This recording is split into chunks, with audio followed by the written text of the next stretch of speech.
एक भी शासन का नेता यहाँ आया होता, एक भी जो शासन करने वाली पार्टी का व्यक्ति यहाँ आया होता कि बाबू तुम लोग की क्या समस्या है बताओ, ये जनप्रतिनिधि अब आएंगे ना अक्टूबर में, तो हम लोग भी उनसे बहुत सारे प्रश्न पूछेंगे। यहाँ से जो उम्मीद था यहाँ को पूरा हो जाता तो ज़्यादा बेहतर होता, कारण कि इतना खींचता नहीं, समय भी बचता हम लोग का। 20 दिन 22 दिन से यहाँ पर बैठकर एक तरह से मतलब थोड़ा कमजोर फील कर रहे थे, वो कमजोर फील नहीं कर रहे हैं याचिका दायर होने के बाद। बीपीएससी 70वीं पुनः परीक्षा के लिए पटना हाईकोर्ट में याचिका दायर हुई और उस याचिका को पटना हाईकोर्ट ने एक्सेप्ट भी कर लिया है।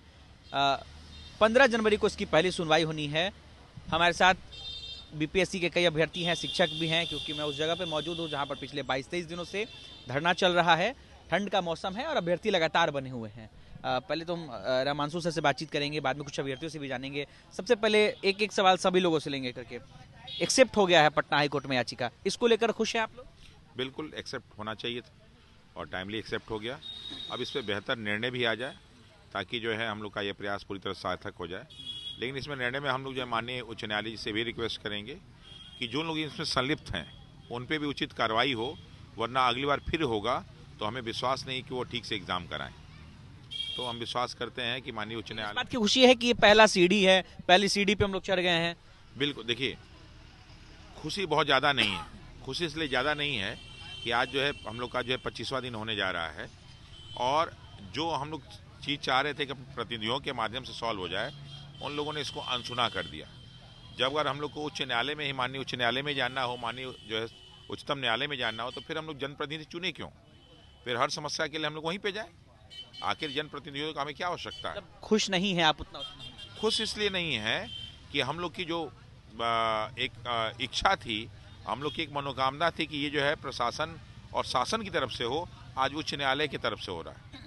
ये तो अंतिम विकल्प होता ही है, ये तो हम घूम फिर के जाते ही हैं। आखिर हमने जो हम लोग लड़ाई लड़ते हैं, जो हम लोग संविधान बना हुआ है, ये उच्च न्यायालय, उच्चतम न्यायालय के लिए तो नहीं बना हुआ है ना, ये उन जनप्रतिनिधियों ने बनाया है। तो यही सोच के बनाया था ना। और हम इतना मेहनत करके इतना पैसा खर्च करके जो हम लोग चुनाव कराते हैं, हजारों करोड़ रुपया खर्च होता है, लाखों करोड़, और दुनिया भर का पैसा उन पर खर्च होता है। क्या इसीलिए खर्च होता है कि गाड़ी से घूमें? क्या इसीलिए खर्च होता है कि संसद में जाके और विधानसभा में लड़ाई झगड़ा करें, वो करें कि जनता की बातों को सुने? और छात्रों के मुद्दों को तो लोग रखते ही नहीं। एक भी शासन का नेता यहाँ आया होता, एक भी जो शासन करने वाली पार्टी का व्यक्ति यहाँ आया होता कि बाबू तुम लोग की क्या समस्या है बताओ, हम पहुँचाएंगे। उल्टे लोग बयान दे रहे हैं कि तुम सबूत लाओ तो हम ये कर देंगे, तुम ये कर देंगे। यहाँ मुट्ठी भर लोग हैं, ये उपद्रवी हैं, इनको बीपीएससी की परीक्षा से मतलब नहीं, वो तैयारी कर रहे हैं। तो ये जनप्रतिनिधि अब आएंगे ना अक्टूबर में, तो हम लोग भी उनसे बहुत सारे प्रश्न पूछेंगे। प्रश्न पूछने को तैयारी कर रहे हैं? प्रश्न पूछेंगे ही नहीं, प्रश्न का जवाब भी पूछेंगे कि अभी 1 मिनट में दीजिए और आप भी सबूत लाइए 5 साल हमारे लिए क्या किए। अब हम भी तो उनसे सबूत मांगेंगे कि सबूत लाइए 5 साल क्या किए। जब हम गर्दनी बाग में मच्छरों के बीच ठंड में ठिठुर रहे थे, तो वो सबूत लाई कि उस समय आप क्या कर रहे थे।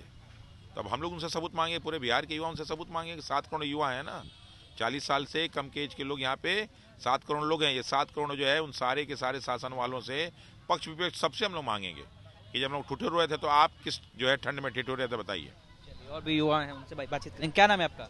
सौरभ कुमार। पटना हाईकोर्ट में मामला आप लोगों का एक्सेप्ट कर लिया गया है, जो याचिका दर्ज हुई, क्या कहेंगे, क्या उम्मीद है?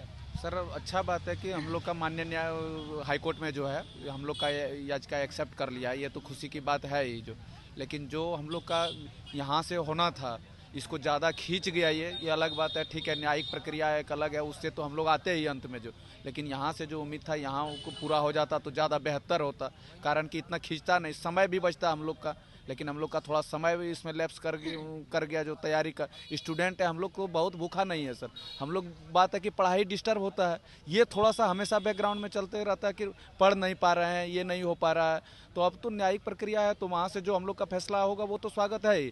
लेकिन सही बात अभी सर ने बोले कि री एग्जाम तो हमारा एक ठीक है, ये तो एक इनिशियल हमारा मुद्दा है, ठीक है। लेकिन इसका जड़ से अगर इलाज हो इस पूरे बीमारी का, इसका तो सबसे बड़ा इलाज इसका यही होगा। माननीय न्यायालय से हम भी यही अपील करेंगे कि हमारा इस पर एक जुडिशियल इंक्वायरी सेटअप करके जितने भी इसमें इन्वॉल्व हैं, जो भी इसमें इन्वॉल्व हैं, संलिप्त हैं जिसका, उस सबको सज़ा मिलनी चाहिए। री एग्जाम तो ठीक है, वो चोरी हुआ, माल रिकवरी हो गया, लेकिन असली तो कल्प्रिट को सज़ा तो वही होगा ना, कि वो जब तक उसके पाप का, वो अपराध का सज़ा नहीं भोगेंगे जो। तो क्या नाम है आपका? मेरा नाम अभिषेक कुमार। क्या कहेंगे आप इस मामले पर? आपकी क्या राय है? हाईकोर्ट ने याचिका दर्ज कर लिया है, लेकिन क्या कहेंगे?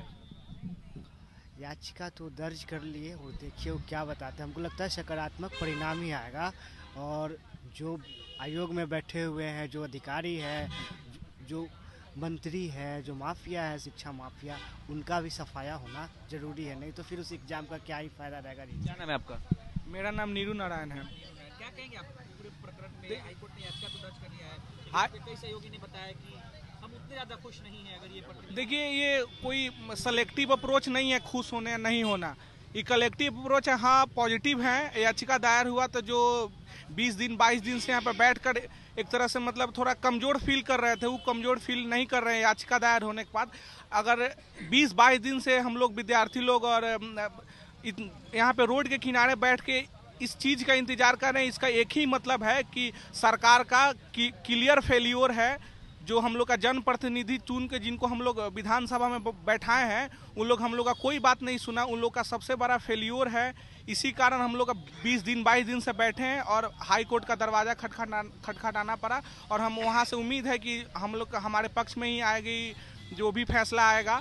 और सबसे बड़ा बात यह है कि अगर री एग्जाम हो गया, वो तो मेन हम लोग का मुद्दा है, लेकिन जो उसके पीछे जो इतना भ्रष्ट अधिकारी थे और उसमें शिक्षा माफिया था लोग, उन लोग का क्या?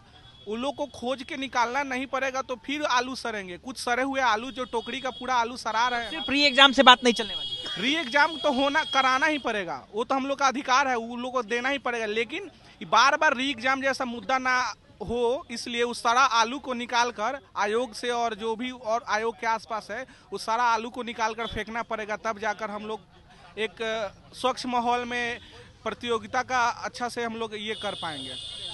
क्या नाम है आपका? नीरू नारायण। नीरू नारायण। कई सारे अभ्यर्थी थे, उनसे आज बातचीत हो रही थी, साथ ही साथ रमांशु सर थे, उनसे भी मैंने बातचीत की और जानने की कोशिश की कि जब हाईकोर्ट में ये याचिका दर्ज हो चुकी है उसमें इन लोगों का क्या कहना है। मगर कहीं ना कहीं उतनी खुशी नहीं है, क्योंकि इनका कहना है कि हम पिछले 20-25 दिनों से यहाँ बैठे हैं, अगर प्रतिनिधि हमारी बात को सुन लेते तो हमें वहाँ जाने की जरूरत नहीं पड़ती। अनिकेत कुमार, बिहार तक, पटना।